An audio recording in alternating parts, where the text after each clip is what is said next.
عمومی طور پہ جب ولی کا ذکر آئے تو اس کے ساتھ کرامت کا تصور ساتھ جڑا ہوا ہوتا ہے، لیکن یہ بات ذہن میں رکھیں کہ یہ ولی کو اللہ کی طرف سے دیا گیا اعزاز تو ہے، لیکن یہ ولی کی علامات سے نہیں ہے۔ یعنی ولی کے لیے جو شرطیں ہیں، جو نصاب ہے، وہ ایمان اور تقوی ہے۔ اگر کسی کے اندر یہ دو خوبیاں پائی جائیں اور وہ کمال درجے کی موجود ہوں، لیکن کرامت آپ تک نہ پہنچے یا ظہوری نہ ہو ساری زندگی، تو اس کے ولی ہونے میں شک نہیں ہے۔ اور ایک شخص کے اندر آپ کرامت دیکھیں لیکن یہ دو خوبیاں نہ پائی جائیں تو اس کو ہم کرامت ہی قرار نہیں دے سکتے، وہ استدراج ہوگا۔ ہر وہ خرق عادت عمل جو بغیر کسی شخص سے ظاہر ہو اور ہو خرق عادت، ما فوق الفطرت چیز ہو، تو اس کو قدرت الہیہ کہیں گے۔ اور اگر وہ نبی کے ہاتھوں سے اعلان نبوت سے پہلے صادر ہو جائے تو اسے ارہاس کہا جاتا ہے۔ اعلان نبوت کے بعد ظاہر ہو تو اسے معجزہ کہا جاتا ہے۔ اور وہی چیز کسی ولی کے ہاتھ سے ظاہر ہو تو اسے کرامت کہا جاتا ہے۔ اور اگر کسی عام بندہ مومن کے ہاتھوں سے ظہور پذیر ہو تو اسے معونت کہا جاتا ہے۔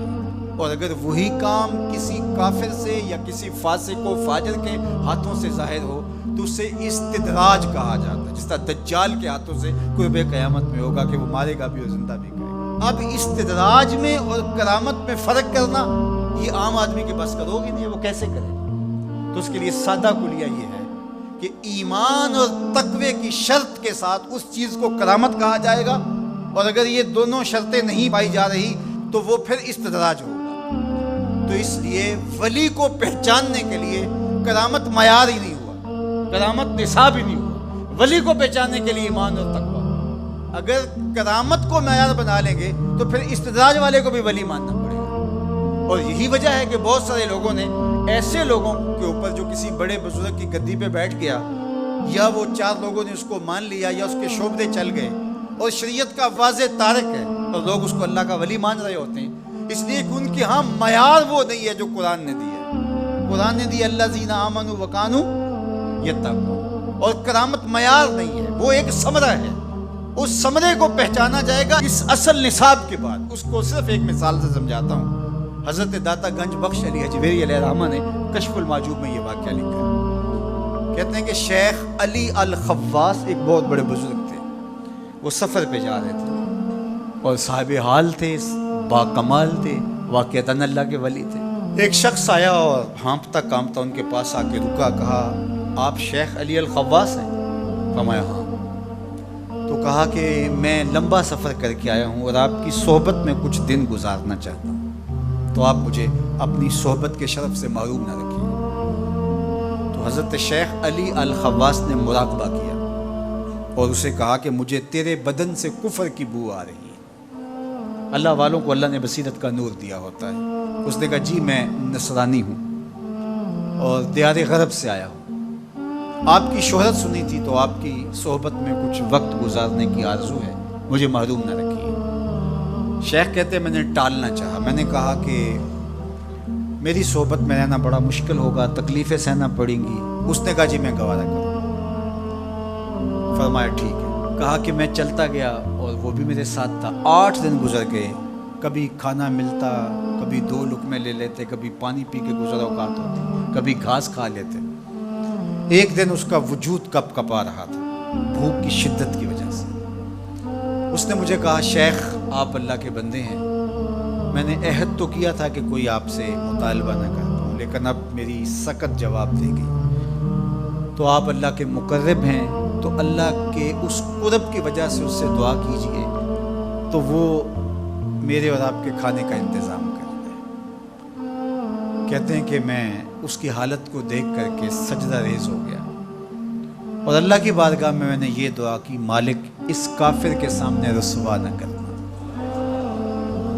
کہا جب میں نے سر اٹھایا تو آسمان سے ایک طبق اترا جس کے اوپر 2 پیالے شربت کے تھے اور 2 روٹیاں تھیں۔ تو میں نے ایک پیالہ اور ایک روٹی اس کو دے دی اور ایک خود لے لی اور پھر سفر شروع ہو گیا۔ 8 دن پھر گزر گئے، پھر ایک دن وہی حالت کہ اس کا بدن کپ کپانے لگا۔ تو میرے دل میں آیا کہ روز روز حالت ایک جیسی نہیں ہوتی، تو اس دن تو لاج رہ گئی تھی، تو کہیں آج یہ پھر نہ بول پڑے، تو قبل اس سے کہ یہ بولے میں نے بول کر کے کہا کہ تو بھی عیسائیوں کا بہت بڑا پیر پادری ہے، تو آج تیری باری ہے۔ تو کہتے ہیں جب میں نے اس کو کہا تو اس نے بھی سجدے میں سر رکھ دیا، اور میں دل میں سوچا کہ اس کا سجدہ ریز ہونا کیا معنی رکھتا ہے جب ایمان ہی نہیں ہے۔ تھوڑی دیر کے بعد جب اس نے سر اٹھایا تو آسمان سے بھی طبق اترا، جس پر 4 پیالے شربت کے اور 4 روٹیاں تھیں۔ اس نے 2 روٹیاں اور 2 پیالے میری طرف بڑھائے، اور 2 پیالے اور 2 روٹیاں اپنی طرف کر لی، اور کہا کہ کل یا شیخ کھائیے۔ میں نے کہا میں نہیں کھاؤں، اس لیے کہ کرامت ہو نہیں سکتی، اور استدراج کا کھانا جو ہے وہ میں کھا نہیں سکتا، چونکہ تم کافر ہو تو میں استدراج کا کھانا کھاؤں تو یہ نہیں ہو سکتا۔ تو اس نے کہا کل یا شیخ، شیخ کھائیے اور میری طرف سے 2 مبارکیں وصول کیجیے۔ میں حیران ہوا، نے کہا کیا مبارکیں؟ اس نے کہا میں نے سجدے میں سر رکھا اور اللہ کی بارگاہ میں عرض کی، اے اللہ اگر اسلام سچا دین ہے تو 2 پیالے اور 2 روٹیاں عطا کر دے، اور اگر علی الخواص واقعی تیرا ولی ہے تو 2 پیالے اور 2 روٹیاں اس کے صدقے سے دے دے۔ تو ایک تو آپ کو آپ کی ولایت کی مبارک ہو، اور دوسرا ہاتھ بڑھائیے اور مجھے اسلام میں داخل کیجیے، اسلام سچا دین ہے۔ تو شیخ علی الخواص کے اس واقعہ کو ذکر کرنے کے بعد داتا گنج بخش علی حجویری فرماتے ہیں کہ علی الخواص جیسا شخص بھی یہاں پریشان ہو جائے کہ خدایا یہ استدراج ہے یا کرامت، تو کہا پھر عام آدمی کیسے فیصلہ کر سکتا ہے کہ یہ استدراج ہے یا کرامت؟ تو کہا کہ اس کو یہی دیکھنا پڑے گا ایمان اور تقوی ہے کہ نہیں۔ تو ایمان اور تقوی یہ علامت ہے کسی کے ولی ہونے کی۔